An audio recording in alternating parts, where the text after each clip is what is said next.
원내가 먼저 하시죠.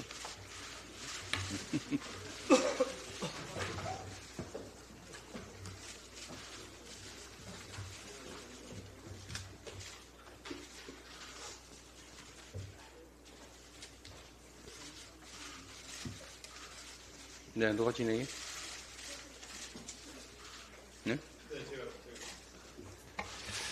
네, 이재명 당대표께서 회의를 속개하시겠습니다. 네, 회의를 속개하겠습니다. 오늘 발언은 우리 원내대표가 먼저 하시죠. 네, 먼저 박찬대 원내대표의 발언이 있겠습니다. 짐이 곧 국가다. 태양왕으로 불렸던 프랑스 루이 14세가 남긴 유명한 말입니다. 루이 14세는 죽을 때까지 절대 권력을 휘둘렀고 호전적이어서 이웃 국가에 대한 침략 전쟁을 수시로 벌였습니다. 루이 14세가 베르사유 궁전을 새로 지어 귀족들과 어울리며 화려하게 지냈던 것과 달리 당시 서민의 삶은 비참하기 짝이 없었습니다. 당시 프랑스인들의 평균 수명은 25살 이하였으며 거리에는 거지들이 들끓었다고 합니다. 사회 곳곳에 반국가 세력이 암행하고 있다는 대통령의 발언은 루이 14세를 떠올리게 합니다.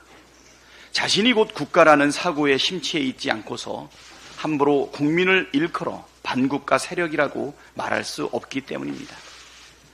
대한민국은 주권, 재민을 표방하고 있습니다. 우리 헌법 제1조에서 대한민국은 민주공화국이며 대한민국의 주권은 국민에게 있고 모든 권력은 국민으로부터 나온다고 명시하고 있습니다. 그렇기에 국가란 곧 국민이고 반국가 세력이란 곧 반국민 세력입니다. 손바닥에 왕자를 적고 대선 TV 토론에 나와서 자신이 왕인 줄 착각하는 것인지 몰라도 대통령이 반국가 세력을 운운하는 것은 시대 태행이며 반헌법적 행위입니다. 루이 14세가 살았던 17세기 말 18세기 초 프랑스도 아닌 2024년 민주공화국 대한민국의 주권자인 우리 국민이 대통령으로부터 반국가 세력이라는 말을 들어야 할 이유는 전혀 존재하지 않습니다. 우리나라 역사에서 반국가 세력을 운운하던 시절이 잠시 있었습니다. 독재자들이 자신의 권력이 위기에 처했을 때 정적을 탄압하고 제거하기 위해 반국가 세력이란 낙인을 찍었습니다. 조금 더 거슬러 올라가 일제강점기 일본 제국주의자들은 통치에 따르지 않거나 항거하는 독립운동가들을 일컬어 불령선인이라 낙인 찍고 탄압에 열을 올렸습니다. 매번 친일 매국 논란이 벌어질 때마다 어김없이 반국가 세력 타령하는 윤석열 대통령의 모습이 역대 독재자들 또는 일본 제국주의자들의 통치 방식과 뭐가 다른지 묻지 않을 수 없습니다. 주권자인 국민을 존중하고 섬기지는 못할 망정 반국가 세력으로 낙인 찍는 퇴행적이고 반헌법적인 사고방식을 뜯어고치지 않는다면 주권자인 국민으로부터 호된 심판을 받게 될 것이라는 점 하루라도 빨리 깨달으시기를 바랍니다. 여야 대표회담이 오는 일요일에 열릴 예정입니다. 용산의 묻지마 거부권 정치로 꽉 막힌 전국에서 모처럼 정치를 복원하는 계기가 되기를 바라는 국민의 기대에 부응하는 회담이 되기를 희망합니다. 한동훈 대표도 민생을 여러 번 강조해온 만큼 이번 회담에서 민생 문제, 특히 침체에 빠진 내수 경기를 회복하기 위한 해법에 대해 심도 깊은 토론과 결실이 함께 나오길 기대합니다. 작년 한 해에만 100만 명 가까운 사업자가 폐업할 정도로 지금 내수 경기는 외환위기 이후 최악의 상황입니다. 비록 대통령이 거부했지만 민생회복지원특별법은 소비자에게 소비 지원을, 자영업자와 소상공인에게 매출 지원을 통해 침체된 골목 상권을 살리고 지역 경기를 살리는 민생회복 심폐소생 조치입니다. 민생을 강조하는 한동훈 대표가 반대할 이유가 없습니다.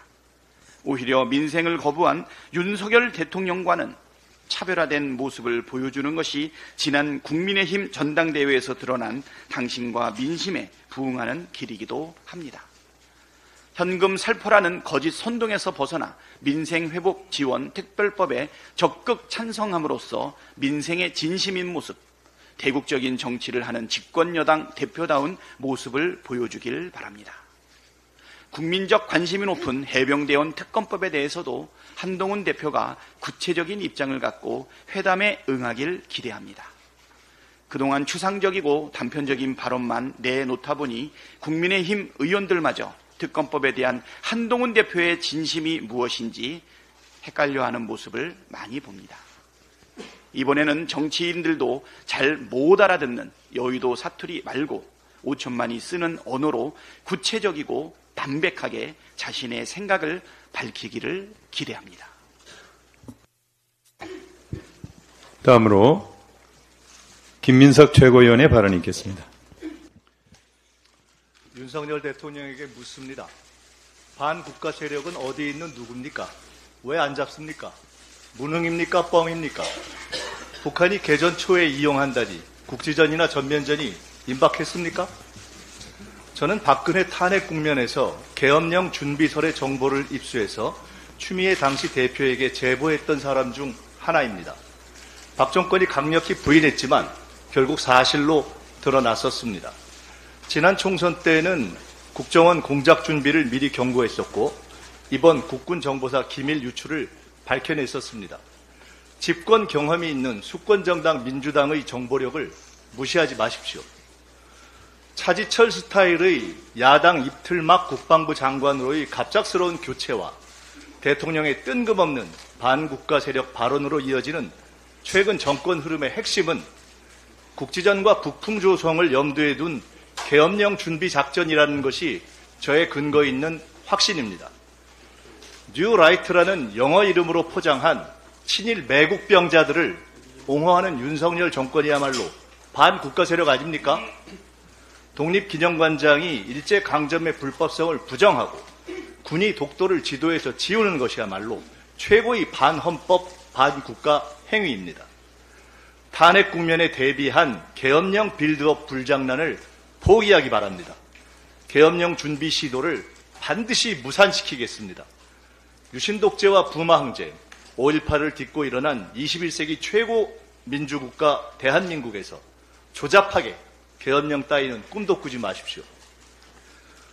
국가와 민생보다 정권과 대통령 가족의 안위를 먼저 생각하면 경제가 더 어려워지고 시장만 불안해집니다. 지금은 정권 보위 계엄이 아니라 민생 회복, 경제 긴급 조치를 고민해도 모자랄 시점입니다. 정신 차리십시오. 다음으로 전현희 최고위원의 발언이 있겠습니다.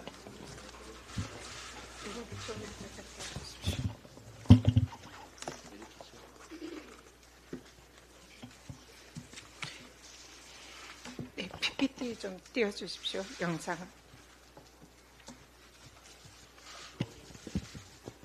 네, 윤석열, 김건희 대통령 부부 청탁금지법 위반 대국민 사과가 먼저입니다. 김건희 여사의 명품백 수수 사건의 본질은 윤석열 대통령의 청탁금지법 위반, 사실상 대통령의 범죄입니다. 이해를 돕기 위해서 청탁금지법 관련 법령을 읽어드리겠습니다. 청탁금지법 제8조에 따르면 공직자와 배우자는 직무 관련 여부 등 그 명목에 관계없이 1회 100만 원을 초과하는 금품을 받아서는 안 됩니다.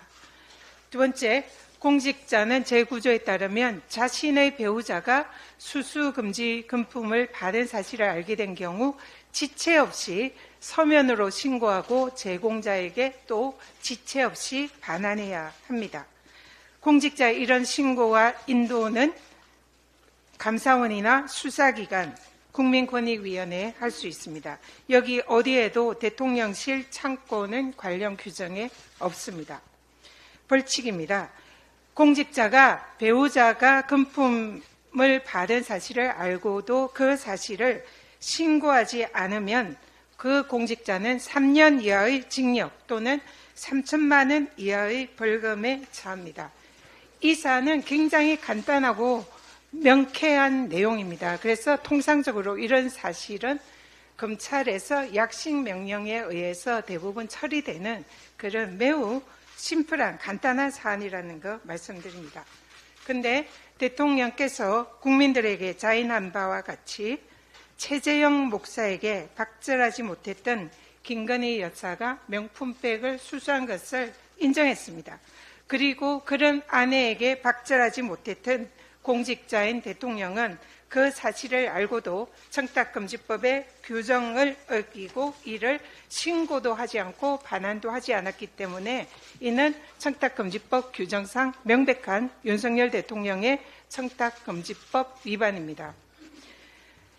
관련법에 따르면 다음 PPT 보이시죠? 청탁금지법에 따르면 직무 관련성이 있으면 일체의 금품수수가 금지됩니다. 그리고 직무 관련성이 없더라도 1회 100만 원, 연 300만 원 이상 초과시는 공직자가 그를 즉각적으로 신고나 반환하지 않는다면 무조건 3년 이하의 징역이나 벌금 3천만 원 이하의 벌금형이 성립합니다. 손바닥으로 하늘을 가릴 수는 없습니다. 맡은 바 소임을 다해서 진실을 밝히려 했던 강직한 권익위 공직자가 희생이 되었습니다. 너무나 애달고 가슴이 찢어집니다. 대통령의 측근으로 포진된 국민권익위원회나 검찰이 아무리 청탁금지법 규정을 외면하고 대통령 부부에게 면죄부를 주려고 하더라도 권익위의 김상현 국장, 해병대 박정훈 대령 같은 정권의 불의에 저항하고 정의를 지키려는 제2, 제3의 강직하고 의로운 공무원이 계속 나올 것입니다. 공직자인 대통령의 배우자의 법령상 금지된 고가의 명품백 수수, 이제는 윤석열 대통령과 김건희 여사가 먼저 국민들에게 공개 사과하시기 바랍니다. 국민의힘도 명심하기 바랍니다. 국민의힘이 지켜야 할 것은 김건희 여사가 아니라 강직하게 자신의 소임을 다하려다 희생된 권익위의 김 국장입니다. 또한 오늘도 묵묵히 자기 소임에 최선을 다하는 공직자들과 하루하루 땀 흘려 힘겹게 살아가고 있는 우리 국민들입니다.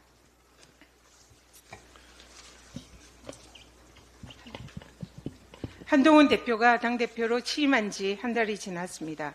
당대표가 되면 제3자가 공정하게 추진하는 최혜병 특검법을 발의하겠다고 했던 약속을 도대체 언제쯤 지킬지 궁금합니다. 최혜병 특검법을 공수처 수사 종결과 무관하게 발의하겠다고도 했습니다. 그런데 최근에는 민주당이 한동훈이 주장하는 제3자 특검을 수용하겠다고 하자 이제는 특검법 수사 대상에 제보 공작 의혹도 포함시켜야 한다라며 자꾸 조건을 달며 오락가락합니다. 한동훈 대표가 선거에서 당대표가 되기 위한 아무 말 대잔치에 최혜병 특검법을 이용한 것이 아니라면 더 이상 구차한 조건 달지 말고 진정성 있게 민주당과 최혜병 특검 논의에 응하십시오. 그리고 여야 대표회담과 관련해서 국민의힘 내부에서 특검법 동의를 얻어낼 자신도 없고 대통령의 특검법 거부에 대해서도 아무런 반대 목소리도 못 내는 한동훈 대표가 자신이 사실상 여야 대표회담 성과를 낼 수 있는 아무런 권한도 없는 무력한 대표라는 것을 감추기 위해서 대국민 보여주기식 쇼에만 집중하는 것이 아닌지 의구심이 듭니다. 집권 여당다운 사안 해결식의 여야 대표에서의 진정성을 다시 한번 강력히 요청드립니다. 이상입니다. 다음으로 한준호 최고위원의 발언이 있겠습니다. 네, 오늘 과방위에선 방송장 3차 청문회가 열립니다. 그런데 이곳에 나와야 할 사람이 안 나오겠다고 지금 버티고 있습니다. 바로 방송통신위원회 김태규 직무대행입니다. 갖은 핑계를 대면서 불출석 사유서를 제출을 하고 그 내용은 아주 가관입니다. 이 병원에 주사 맞기 싫어서 안 가겠다 이렇게 버티는 애 같습니다. 불출석 사유의 핵심은 과방위로부터 고발 대상이 돼서 증언을 못하겠다. 명백한 피해자 코스프레입니다.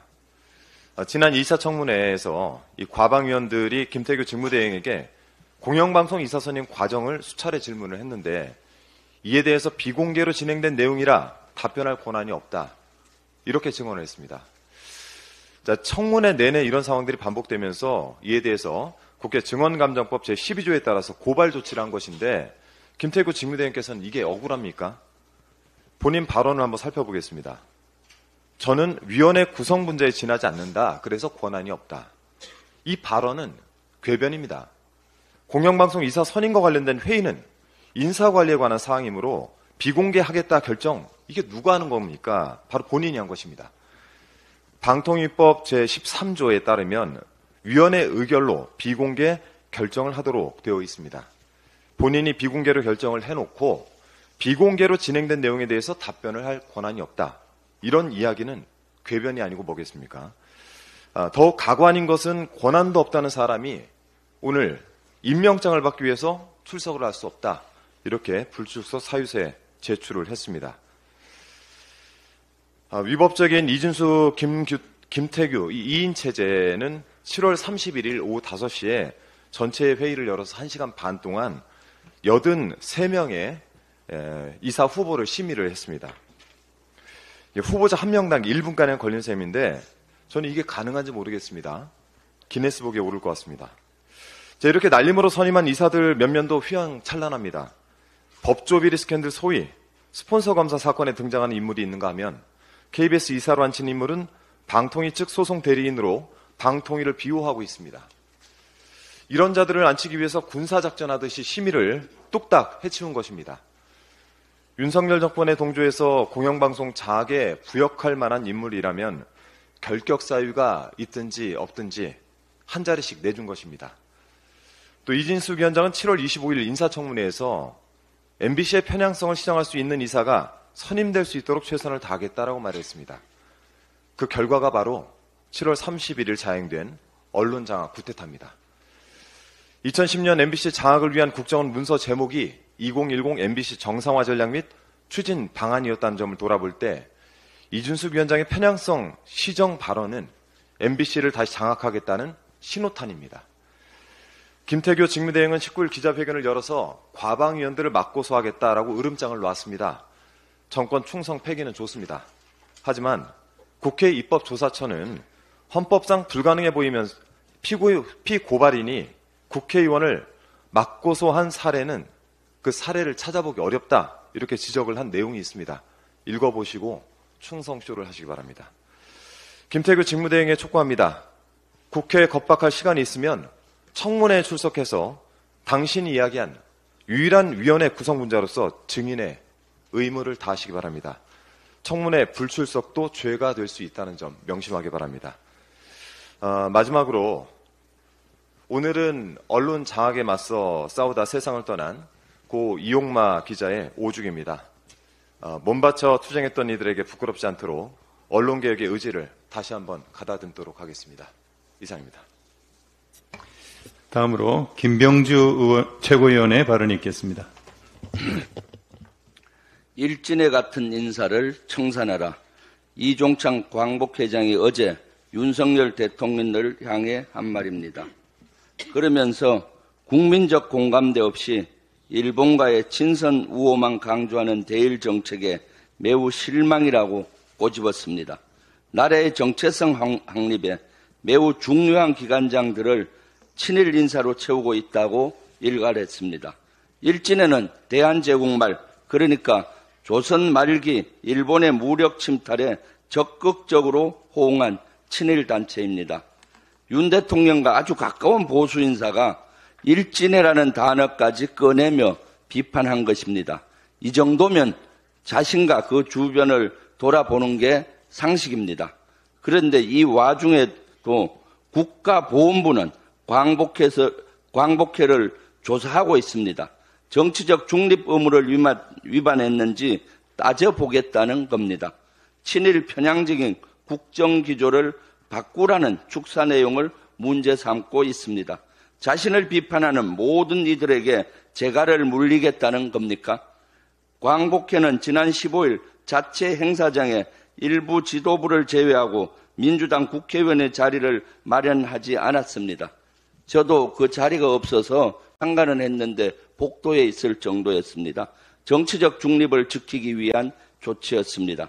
강복희에 대한 보복성 조사를 당장 중단하십시오. 강복희를 조사해 정부 지원금을 끌어 길들이려는 수작 당장 멈추십시오. 그리고 독립기념관 노조가 김영석 사태를 거듭 촉구했습니다. 독립기념관이 걷잡을 수 없이 무너져 가고 있다. 어렵게 쌓아 올린 국민의 신뢰를 한순간에 잃었다. 독립기념관 구성원들은 자괴감과 박탈감에 시달리고 있다. 독립기념관 노조 비대위원회가 어제 성명을 통해 밝힌 내용입니다. 김영석 관장은 논란이 되고 있는 과거 자신의 발언에 대해 역사학자로서의 김영석과 독립기념관장으로서의 김영석은 다르다는 궤변을 늘어놓고 있습니다. 역사학자로서의 경력으로 그 자리에 오른 거 아닙니까? 그 경력을 부정하는 건 자기 자신을 부정하는 거 아닙니까? 자신을 부정하면서까지 자리에 연연하고 싶습니까? 국민을 위해 이제 그만 내려놓기 바랍니다. 그렇지 않는다면 국민이 그 자리를 빼앗을 것입니다. 정녕 국민을 위한 대통령이라면 김영석 관장을 향한 국민의 목소리에 귀 기울이기 바랍니다. 윤석열 대통령이 독재 시대에나 쓰이는 표현 반국가 세력을 언급했습니다. 반국가 세력이 암약하고 있다고 했습니다.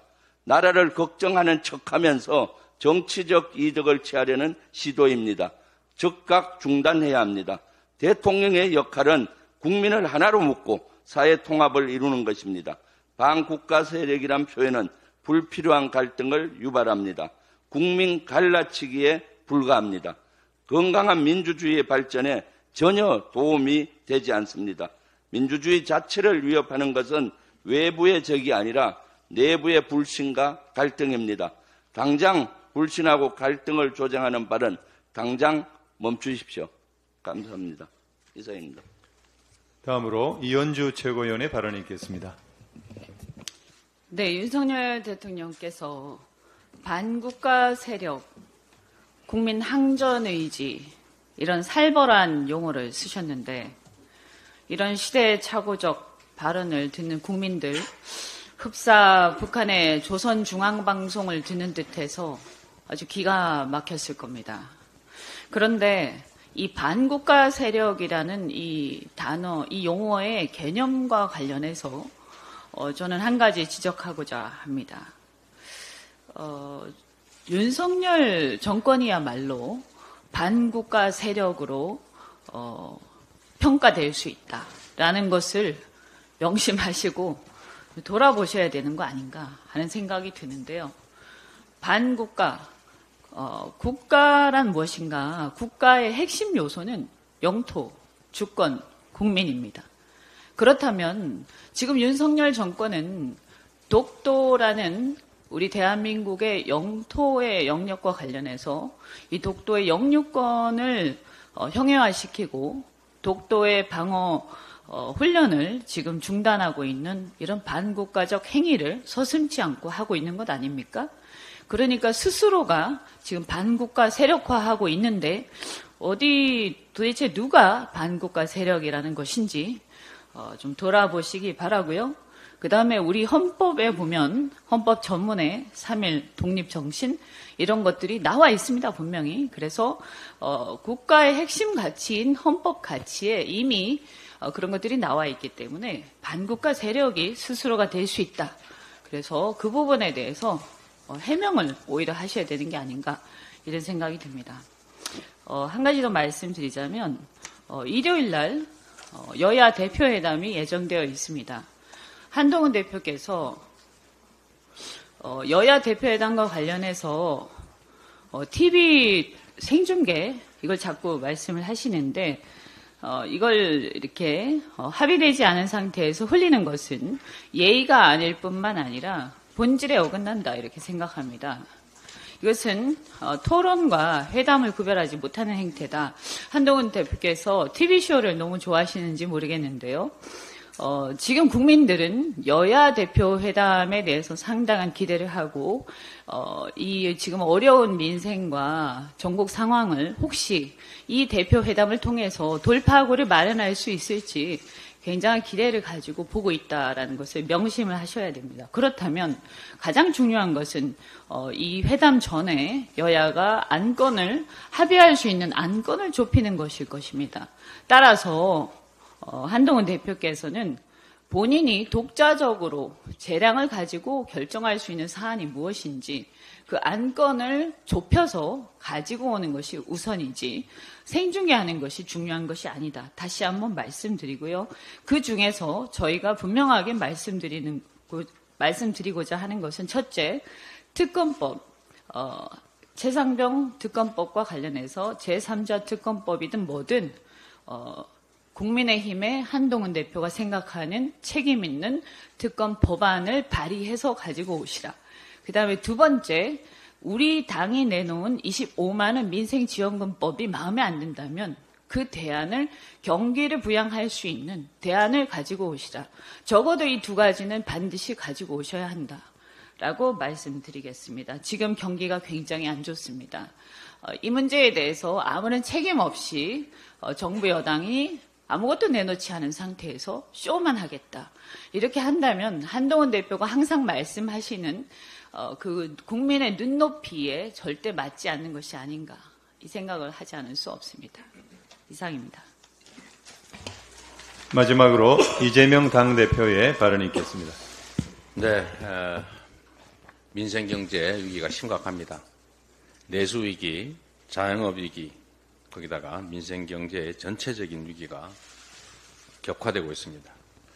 그런데 기묘하게도 정부만 내수회복을 주장하면서 나홀로 낙관 중입니다.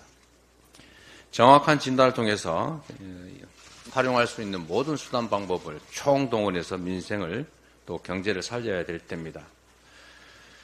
민주당이 28일에 민생회복 지원금에 대한 재표결에 나섭니다. 자꾸 현금 살포 운운하던데 정확하게 말하면 전 국민 소비 쿠폰 지급입니다. 현금 만져본 사람 아무도 없습니다. 그리고 지난 코로나 때 이게 얼마나 서민 경제 지원에 도움이 되는지를 실증적으로 증명한 바가 있습니다. 대안도 없이 상대가 주장하면 무조건 부정하고 보는 이런 마인드로는 정상적인 국정 운영이 쉽지 않다는 점을 다시 한번 생각해 주시기 바랍니다. 말로만 민생하지 마시고 실효성 있는 가능한 실질적 대안을 내주시길 부탁드립니다. 코로나가 아주 다시 심하게 유행하고 있습니다. 응급 환자가 한 달 새 4배 급증했다고 합니다. 또 거기다가 7개월째 대책 없이 의정 갈등이 지속되면서 전국 응급의료기관들이 파행 운영되고 있습니다. 상황이 이런데도 우리 정부는 국민의 건강과 안위를 신경 쓰는 게 아니라 일본의 마음만 신경 쓰고 있는 것 같습니다. 정부는 코로나 재유행에 대비한 대책을 실질적으로 제대로 신속하게 마련해야 될 것입니다. 정부 여당이 의료 대란 수습에도 나서야 합니다.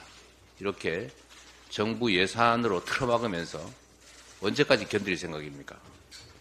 월 2천억 가까이 국민의 혈세를 퍼붓고 있지 않습니까? 웬만하면 이런 얘기 안 하려고 했는데 저도 한 말씀 드려야 되겠습니다. 반국가 세력 노래를 부르는 것 같은데 지금 우리 이현주 의원께서 정리해 주셨습니다만 국가란 곧 국민이고 국가의 안위를 해치는 게 바로 반국가 세력입니다. 그중에 핵심이 국가를 침략한 행위에 대해서 이를 부정하는 행위, 이게 바로 반국가 세력 아닙니까? 친일 미화, 식민 침해 정당화, 이게 가장 반국가적인 행위죠. 주권, 국민, 영토로 구성되는 이 국가 중에서 영토, 독도에 대한 영유권을, 독도에 대한 주권을 부정하는 행위, 이런 게 바로 반국가 행위죠. 또 국가의 위험을 초래하는 전쟁을 획책하는 행위. 이게 바로 반국가 행위 아닙니까? 이거 누가 하고 있습니까? 거울을 하나 선물을 해드리고 싶습니다. 국민이 부여한 권력으로 국민의 생명과 안전을 지키기는커녕 국가의 위기를 초래하고 국민의 생명과 안전을 위협하는 행위에 대해서는 국민의 그리고 역사의 엄중한 심판이 언제나 기다리고 있다는 점을 명심하기 바랍니다. 회의를 마치겠습니다.